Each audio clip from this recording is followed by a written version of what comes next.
Our philosophy is always to design holistically, so always designing for the final goal. So things like barrier-free, things like hot tubs, pools. All those things are really important to consider up front.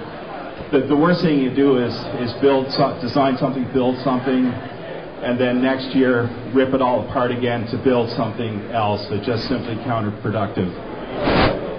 Good example for new basements, especially with custom homes, but even with renovations, additions. Why not rough in a bathroom beforehand? It's so much cheaper than chipping out concrete and then doing it afterwards. Same with radiant heat. If you're thinking of using the basement as finished space, why not rough in the radiant heat now? And then you can do the controls at any given time.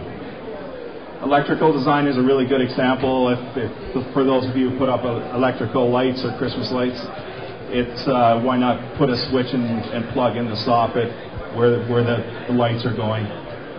We do actually a lot of rough-ins for solar. Solar is still fairly expensive in the grand scheme of things, but the prices are becoming more and more in line, so why not rough in for it now? Then it's a simple thing to deal with at a later stage. Again, part of the design process, so initially what we do is create conceptual drawings. So we meet with clients and just review goals and wishes, and then we put together concept drawings of what we think would work and could work, and then it's just a back and forth process until you get exactly what you're looking for. So with designers, it should be an interactive process. It's your place. You're the one that has to live with it. From a designer perspective, it's just making sure that we can achieve your goals. Once we have the conceptual drawings done, we do what's called working drawings or blueprints, sometimes called construction plans.